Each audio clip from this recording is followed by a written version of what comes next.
You are listening to I Am Refocused Radio with your host, Shamaya Reed. This show is designed to inspire you to live your purpose and regain your focus. And now, here's your host, Shamaya Reed.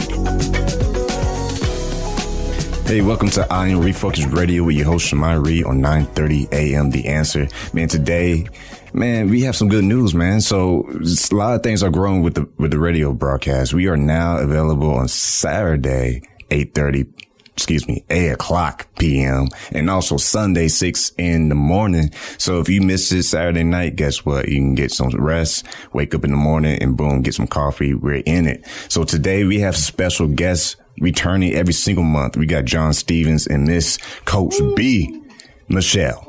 What's happening, everybody? And we're practicing social distancing. So, man, I'm going to let B. Michele and John to chime in. And I'm going to start with B. Michele. How you doing?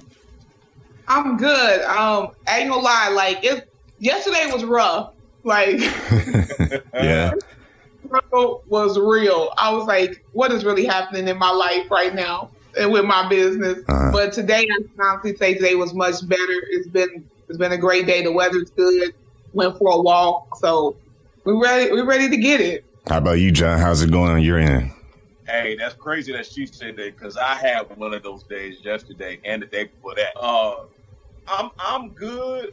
But just not really being able to get out and, really stay in places for a long time. I kind of had one of the days like, man, this is really about to be my life for a while. But I'm good, man. I'm good. Church is going good. Practicing social distancing. I'm good, man. I'm good. And that's a great topic that we're going to be discussing today as far as leadership and how we are adapting to these unique times, man. You hear it everywhere. If it's radio, TV, blogs, whatever, everyone's saying uncertain times. It's real out there, man. So, B. Michele, I'm going to have you kind of take the lead on this, man. Let's talk about this leadership and how we should be adapting to the situation that we're living in. Well, I think, so from a leadership standpoint, I can say that I had high expectations from an economic standpoint, so far as leadership, like with let's say the Chamber of Commerce, organizations that really, where this is their area, the Congressional Black Caucus, NAACP, organizations that function in a small business, because let's talk the way this, I'll say from a small business perspective, the way that this money went out, this first set of money went out, I guess I would have liked to have seen some leadership in the capacity to help navigate this for small businesses. Because I feel like we left to fend for ourselves. And then all the quote unquote small businesses, which, come on, 500 employees or more, or 0 to 500 employees. If you got 100 plus employees, you're a small business still, but definitely 500 employees. Ruth Chris got $20 million. Come on. And all of my clients got pro. So I think it would have been nice to really have had some organization really be on the forefront of helping navigate this for small businesses. And because we were looking for that. And it was crickets. So was it by the time you found out how to get it going, it was a little bit too late because everybody already applied? Yeah. Wow, yeah. Man, how about...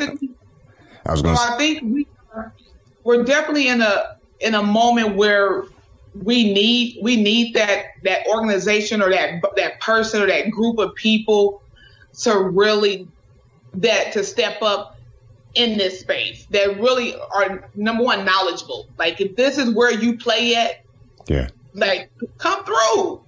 Yeah.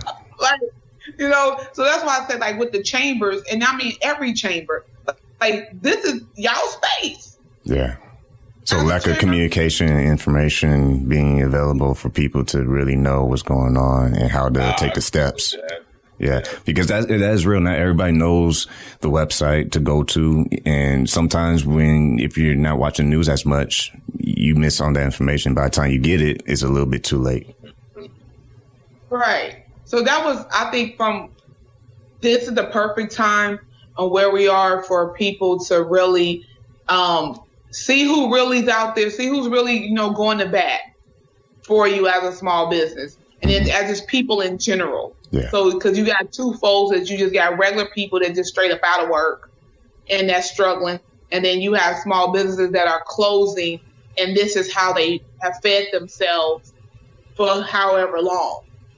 So because here's the thing, you got new people actually entering government assistance that have never been on government assistance. Yeah, that's a good point. Man, we being real today. That's a real good point. And if I may chime in, I think that's another dynamic that a lot of people really have not grasped, especially, like you said, Michele, those who this is their first time, and in a situation like this, it's a dire need. Yeah. Food, whether it be, utility assistance, those types of things. And I'm sure now more than ever, those lines are backlogged, for days or maybe weeks. So somebody who's in a situation where, okay, I don't have any money because I've been furloughed, I've been laid off, the restaurant I work for is closed, so I haven't been getting anything. It's taken a while for my unemployment to kick in, so on and so forth.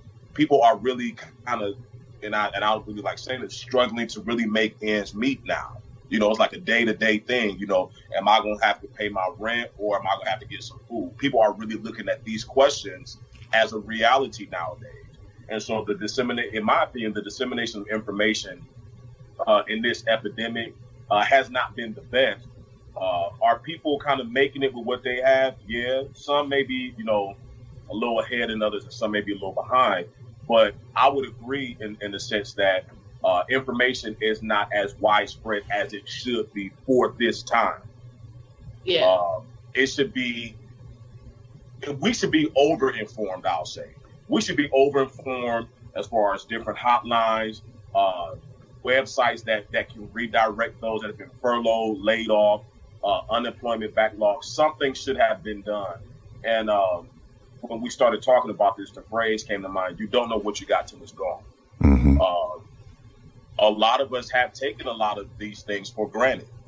And then there's a side of people who might have known that these resources were available during this time because why we didn't think about this. We didn't think that at the top of 2020 that we would be experiencing a pandemic. Everybody was, vision this and this is going to be my year and all that stuff is still good.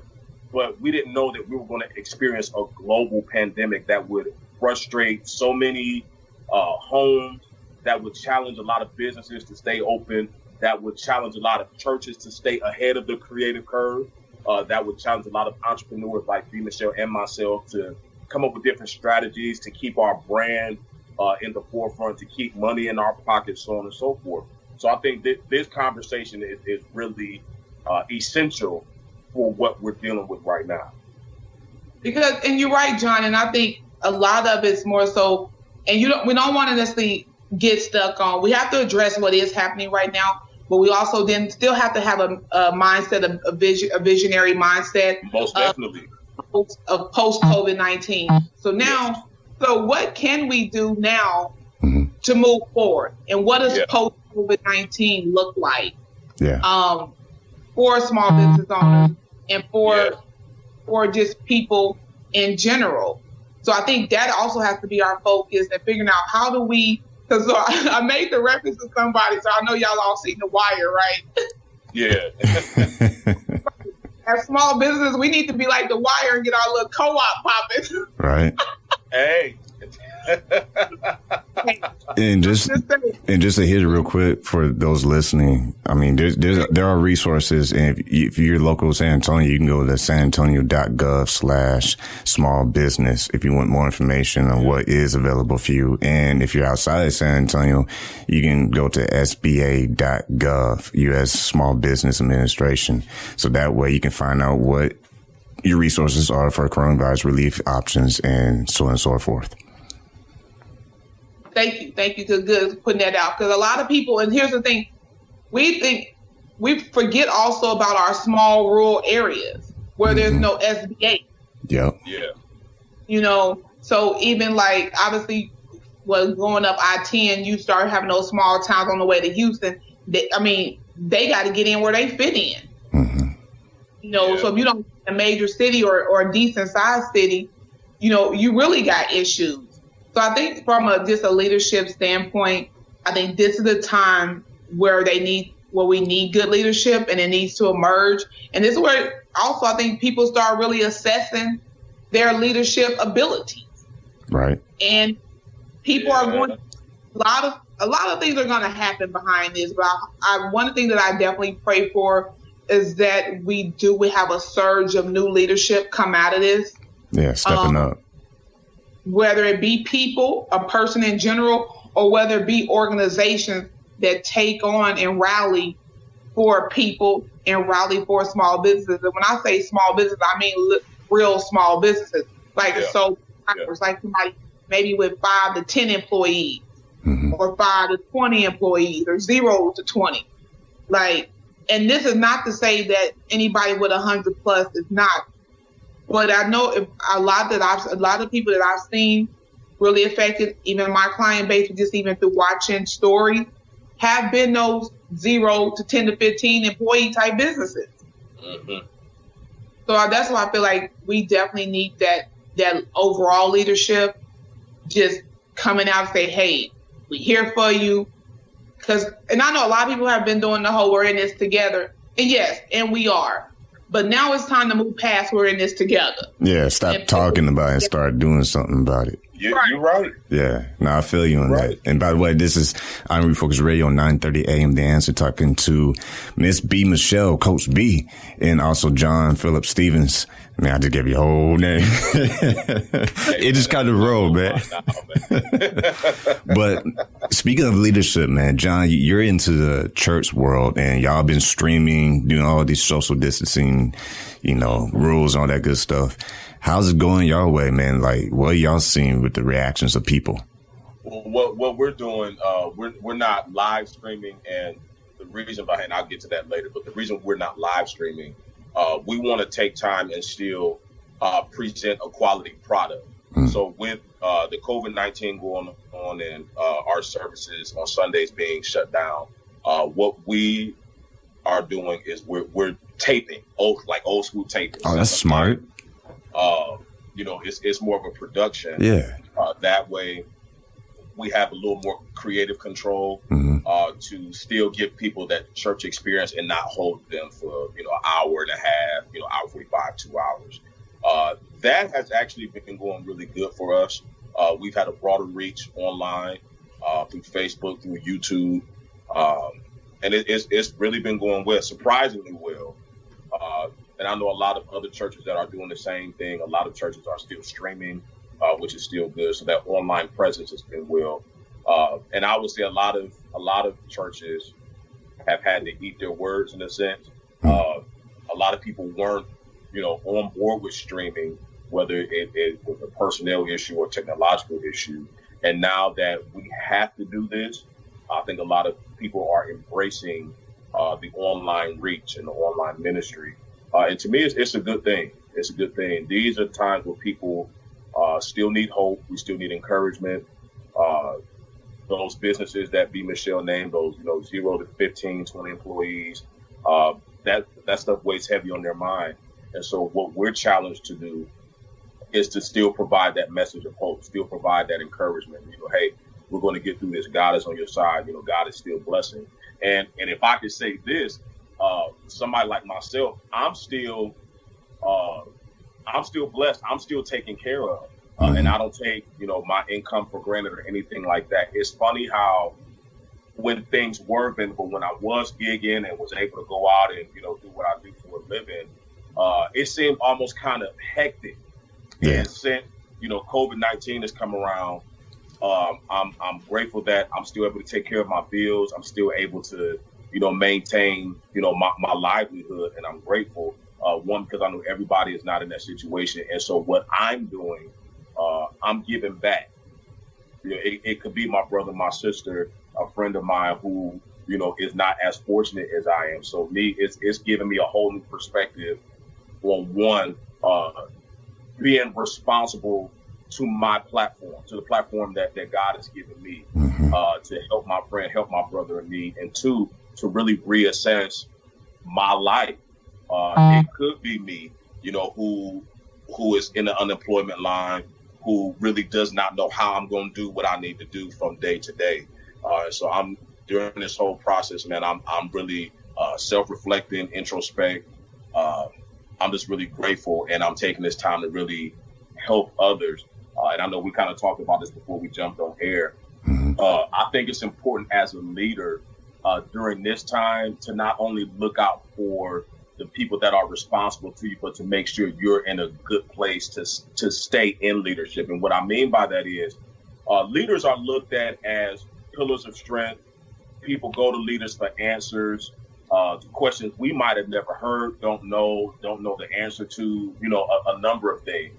But as leaders, I think it's very important that we really take time to say, hey, whatever my weaknesses are in my leadership, let me be honest with myself and build upon those, so that way I can maintain, my respect, my platform with those that are looking to me for information or whatever what have you.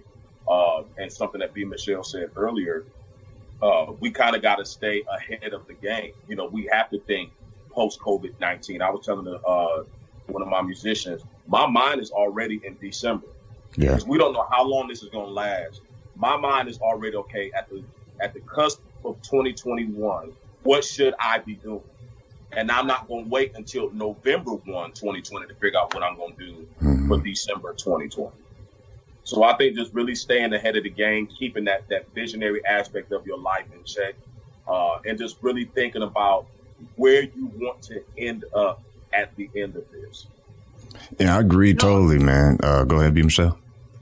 No, then those are key points, because I think we have to continue to look to the future and figure out how we can make a plan because this may come back around again. So when it comes back around again, we cannot have the same excuse. We cannot have the same mindset. We cannot do whatever we're doing right now when it comes back around, because now we've had round one. Yeah. So, and I want to say, like, I really applaud like a lot of the religious leaders and the pastors who have really taken on this and like, hey, we're going to be creative with how I bring this message and not necessarily take the other route where still come to church. Because here's the thing. I think a lot of people are learning a lot of things about themselves. Yes.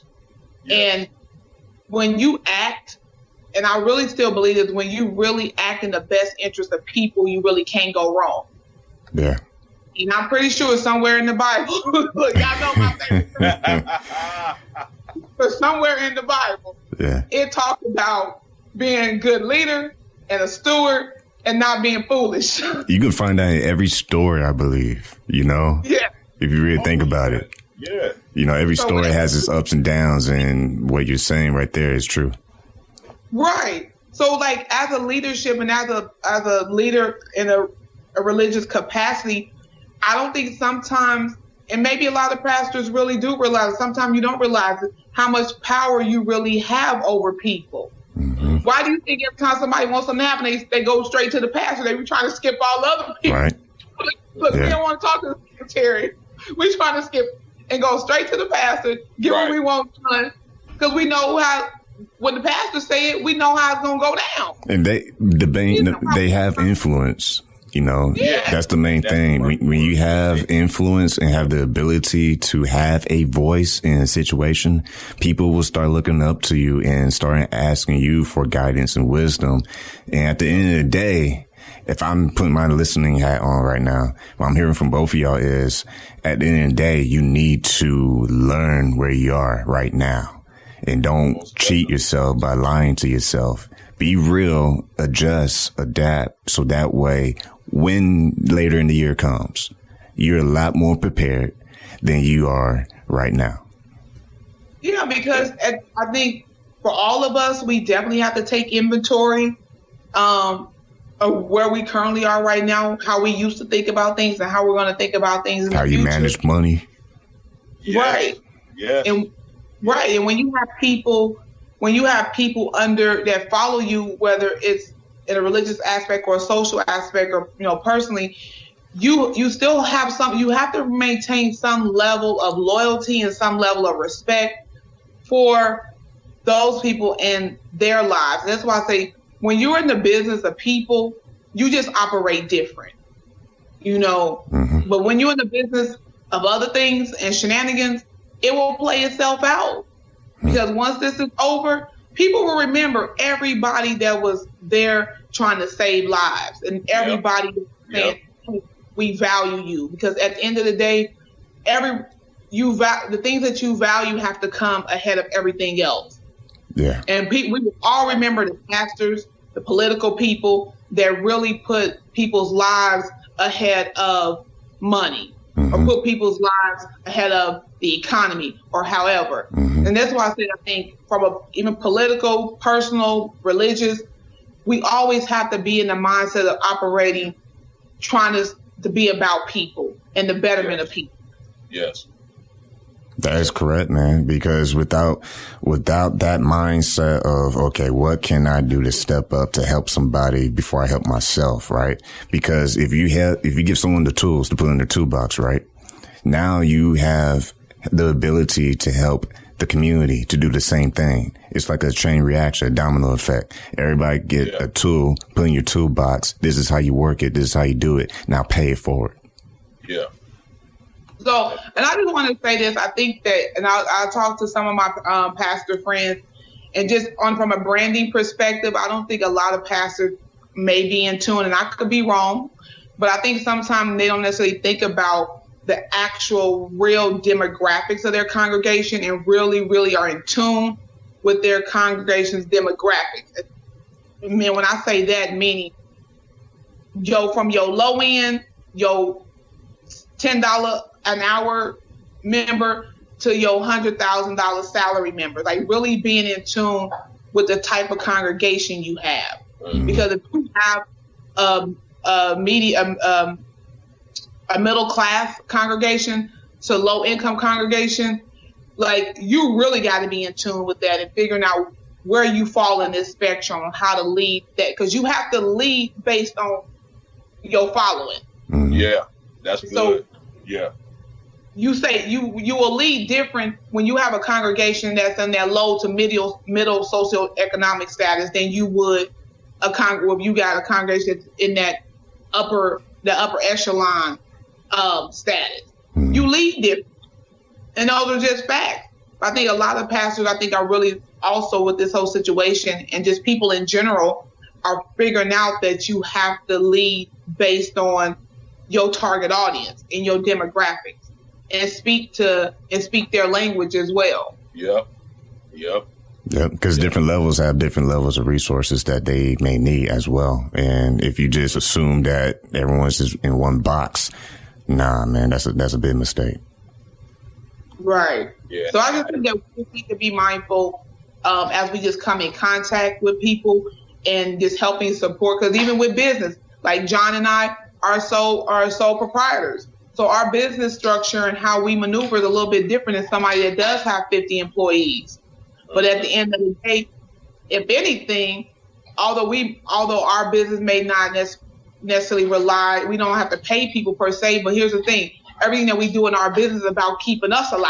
Yeah, you still got to eat food. And So we have this responsibility just to have to be. Yeah. It's real, man. No, it's real.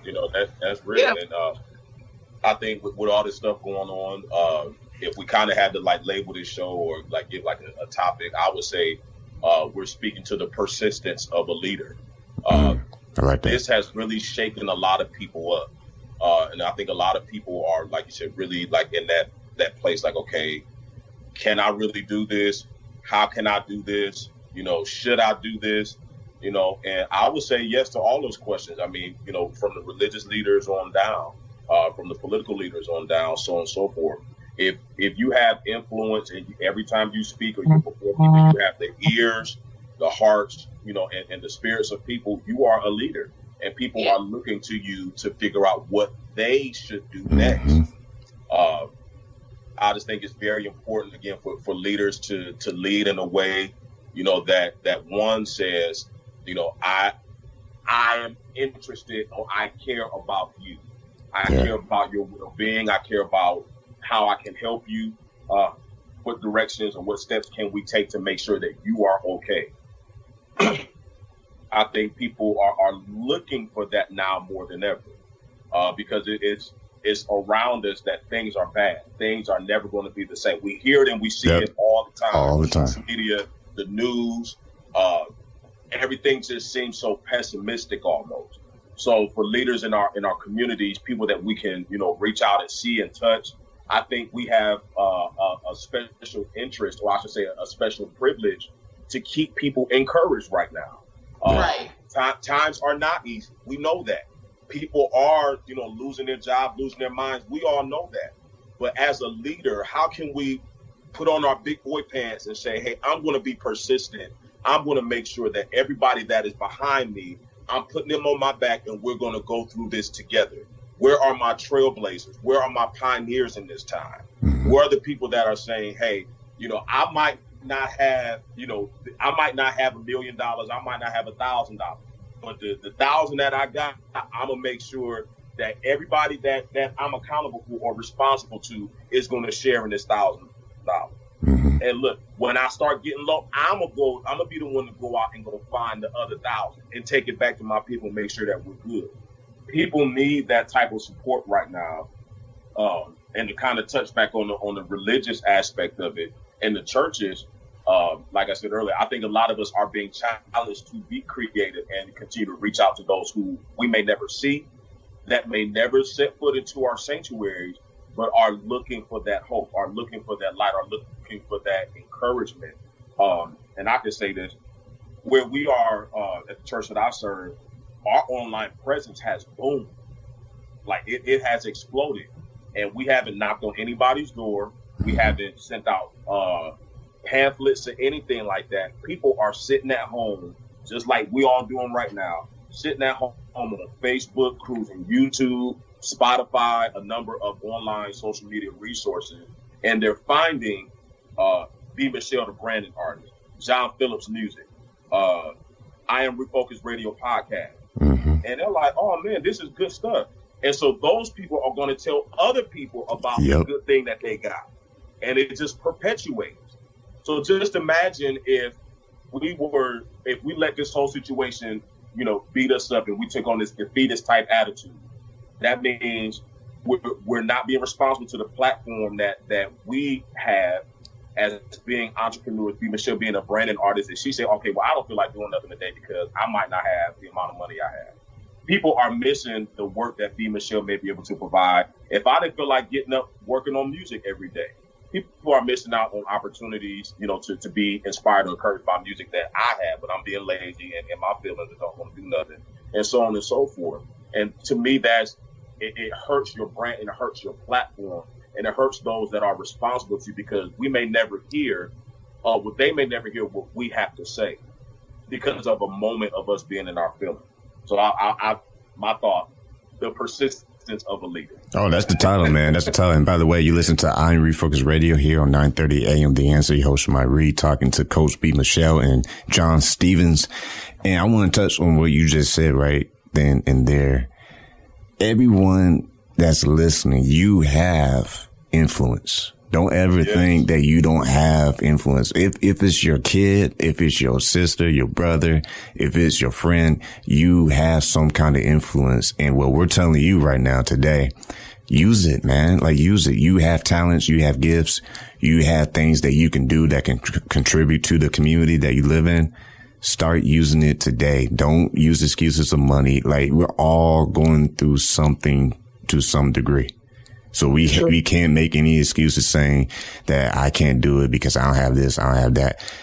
We have to just do what we got to do at the end of the day. You can't stop. You can't say, I give up and I'm just going to do nothing for the rest of the year. That's not the answer.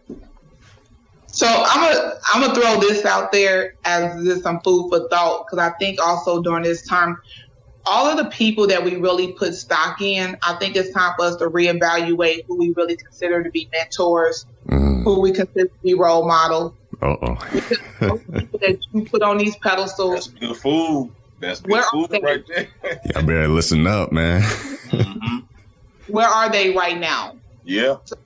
And here's the thing, because we all have platforms, We all have social media. We all have websites. So we all can definitely do our part on all of our platforms. So all of the people that you consider a role model, an influencer, where are they right now in this space? Because this is where the rubber meets the road, and it really matters. Yeah.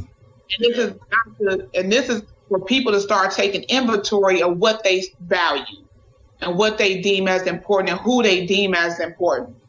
I think we also have to start really looking at people that's really out here, really trying to make a difference. I saw a meme on Facebook that said, I'll just paraphrase it. So basically, during this time, we realized we really didn't need the politician. We didn't need the basketball player. We didn't need so what we needed was the healthcare worker, the fireman, the police, the teacher. And I think so. That's kind of just paraphrasing the meme, basically saying all these celebrities and all these things that we put our stock into, the very people that's keeping us alive right now and keeping us going and keeping us abreast are the people that we've discounted on a day-to-day basis. Yeah. The ones at the grocery store, man, they stocking that food for you to eat, man.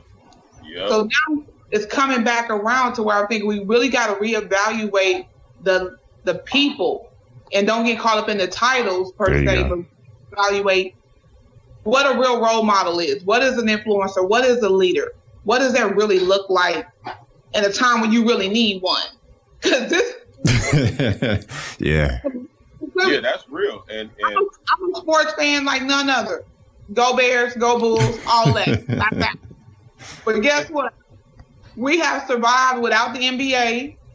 Yeah. We have survived without Major League Baseball. Yeah. Like ESPN is still going. MJ done kept us entertained. Yeah. Man, some real stuff leaking out that one. Yeah. But honestly, we've survived without for the last 45 plus days. Yeah. So I think just to take inventory, I think this is a time to really take inventory and stock on who and what we put our value in, and who do we see as leaders and role models, and we really want to look up to. So just wanted to throw that out there. I know we're getting close to any time, but I think that is really important. And this is not to say that any of those people are not leaders, but I think it's just to say we look what has happened without having them in our face every day. Mm-hmm. Right. You know what I'm saying? Yeah, they're basically what you're saying. They're not the only ones who can lead. There's so many people out there who can step up, who have the wisdom and experience to step up. And it's just time right now, what we're all going through. We need you. Like, if you're listening right now and you know you have some experience and wisdom to do certain things in your community, don't wait for someone else to lead. That's the problem that we do a lot. We like to wait for other people to step up and do something. For somebody else. Right. And like B. Michelle's t-shirt, brand yourself accordingly. Well, you can do that yourself. Brand yourself accordingly. Because if you don't allow yourself to grow in these times right now, it doesn't matter if we come out on the other side, like going viral and going all strong. Because if you're not strong now, what's the point when things are good? Yep. That's good. And me and my little tidbits, y'all bringing out the influencer, all of that is me right now. So I guess my closing thoughts. I know we got to go. Yeah. A lot of what B. Michele said is stuff that I've been thinking about, and probably just never voiced it or thought about it. Well, I thought about it, but haven't like really externalized it. It's time for us to shift from hype to health. That's another show. That's right there. Yeah, it's because, like you said, we put our stock in the entertainers of the world. These people who live their lives in the glitz and the glamour, and paying all this money to go see these people. And all along, we've had the healthcare industry, the law enforcement, like you said, the grocery stockers. They're risking their lives. All these people are risking their lives to make sure that their communities are okay, that their communities are well. And so for me, I've been taking this whole COVID-19 situation, and I'm like, man, I'm good on the hype. Like, I really want to get in and help and do my part. I'm shifting from hype to help. That's good. Yeah. Man, that's good. I don't even want to touch that. That's good. That's all I got to say. That's good. Look, I'm going to just say one last thing because I got to throw a little plug in there for the educators. So for all that's listening, y'all, send y'all kids' teacher a little love. I know. Yeah. We might have to talk about that on the back end, but send your kid's teacher a little text, a little card, or something, because at the end of the day, a lot of teachers, real teachers, they do want to be back at work, and they do miss the kids. But at the end of the day, I think this whole situation allowed parents to see what teachers really go through, like for real. So just show your kids' teachers some love while we're in quarantine. Send them a text, call, check on them. Yeah. Man, like they say. Too. What was that again? I said teachers are leaders too. There you go. Right. There you go. Definitely. Well, we had some fun today, man. It's never enough time in the world to be talking. I mean, we're on something good, man. I don't care what nobody say. I'm not even hearing them. You know what I'm saying? I'm listening to y'all too. I'm too busy listening to y'all too. But man, before we let y'all go, how can people reach both of y'all? I'll start with B. Michele. You can follow me on everything, B. Michele, Coach B. Michele, Facebook, Instagram, LinkedIn, Twitter, and YouTube. And that's B space Michele. So Coach B. Michele, all platforms. And John? Same here. PhilFree Music, PhIL Free Music on Twitter, Instagram, YouTube, SoundCloud, Facebook, PhilFree Music Code. You see my bald head and my beard everywhere. There you go. Well, this is I Am Refocused Radio. Once again, like I said, announcing times. I went to the website just to double check the time. You can go and listen to us live at 8:30 p.m. on Saturdays and also 6 a.m. Sunday mornings. And if you miss it, don't worry. Go to IamRefocusedRadio.com. Stay tuned because we have some amazing things happening with Coach B. Michele and John Stevens soon to be announced. And guess what? It's going to be some fun times. But if you want to know what's going on, just go to the website, IamRefocusedRadio.com. Like we always say on every single show, never forget this last line because it's the real foundation of what we represent. Keep God first, stay focused, and peace.